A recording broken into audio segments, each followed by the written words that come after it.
Hi, my name is Attorney Walter, if not the third. We're going to be doing question number 7 of the top 10 ways to persuade a disability judge even while being furious with them. Absolutely furious. Let's go into it. Number 7. It's always wise to agree with the judge on their argument.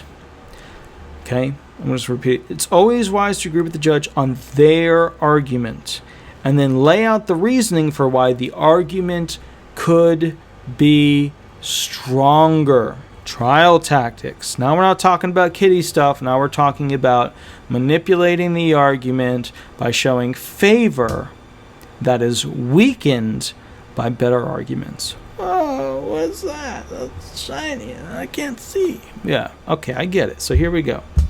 All right, let's talk about that. Judge comes out and says, well, I believe that they just boom, they're into the conversation, they cut you off.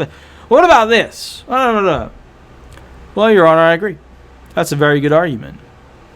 I think it's a really good argument because it puts me on the defense of this situation. But the more I think about it, the more I realize this other argument, A, B, C, D, E, F, and G, well, that actually might be stronger. That actually might be a more favorable one. And in considering that, I think it's relevant to the question. The question was this, and I think it answers that question. All right, so what did you just do there? You agreed with the judge, but then you didn't agree with the judge. But then you were, the judge is a human being. You have to give the judge the credit of being a superior human being, right? Because they're these brilliant, doctorate level, amazing, super bright, wowzer people, right? That's how it works, right? They got into this position because they are an amazing, super, wonderful, brilliant person, and they know it, which means they do have a little bit of that ego problem.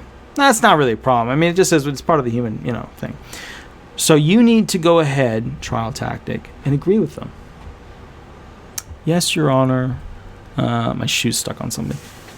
Yes, Your Honor. I agree with you. I think that's a very valid point. I think it proves this really well. Restate the question. The sky is blue. I think it proves that very well. But the more I think about it, the record shows this. And then it also shows this. And then this person, this doctor, said that basically it should be this. So then I have to wonder, is that argument better than the argument that was originally stated? I don't know, but I think it should be considered by you, Your Honor. And then there's the other thing too, and that's where you throw in that, and I was thinking too, then you've got this. I mean, that's two people on the side of this that are both experts on the topic, which proves that the sky is blue. So then, there's that as well, Your Honor. Making arguments in a quasi-conversational way, very high-level trial tactic situation.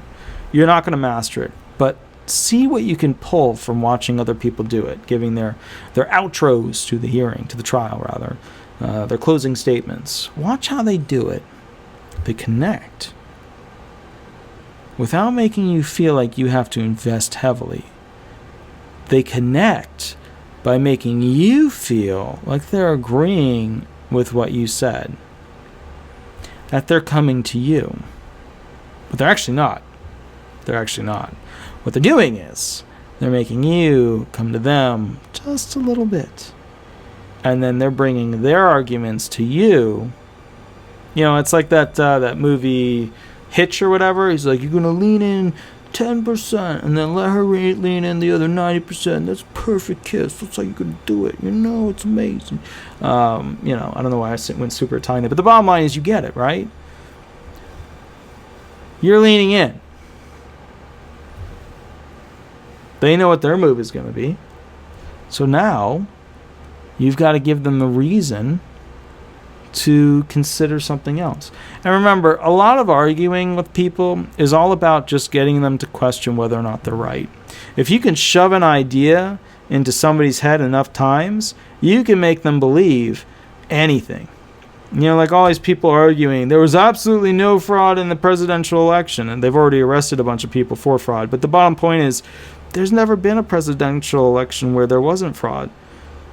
You know? And I know some people, I don't want to get political because, you know, people get offended too easily. I don't know why people are, but I do know why. It's a lack of education, and it's one of those things where it's just like, this political person is my soul. These political people, does Biden know your name? Does Trump know you exist? Then why are you putting your life on the line? Maybe the theories, maybe the ideas, maybe the freedoms. You know, I understand that. But sit there and think for a moment. When the judge makes an argument, okay, is the judge making the argument as a knee-jerk reaction to make me feel off-balanced? Is the judge characteristically, you know, are they shaping it in a way that's conversational? Is the judge coming out with the argument as a dismissive nature to just move on to the next thing? Think about how you're going to respond to those. If they're coming at it with the point to dismiss whatever you're going to say next, then you have to figure out a way to convince them that whatever you have next is valid. And that's where you just dump bullet points on them. Well, Your Honor, I understand that, but boom. And then there's this. And then there's this. And then there's this. And these are all relevant to proving, go back to the question, this. And that's when you start saying, and Your Honor, that's where you give your little annotation on each one. Think about how the question is coming to you. Think about how the argument is coming at you. You have to be prepared to understand the emotional context in which it's being brought. All right? Sorry, guys, I didn't mean to go into the politics there. You know, and nobody knows where I stand on that stuff, and I like to keep it that way. Or maybe you do, I don't know. But either way, remember, if you want the most up-to-date information, shoot me an email or give me a call. If this video helped you, I'll leave 5 stars, subscribe, thumbs up, like whatever the program is that we're working with. Remember this. When you deal with the government is sort of like a casino. And the judge at times can appear to be like a blackjack dealer or a poker dealer. They have all the cards. They'll give you a chance to win. But the odds can be stacked against you. Because the final say, we all know who it ends with. We all know who has all the power. All right, my name is Attorney Walter, if not the third. I'm with Disability Resolution PA. We're going to be going to the next question of the top 10 ways to persuade a disability judge, even if you're furious with them. I'll catch you a little bit later. We'll go on to the next video now. Thanks so much. Bye-bye.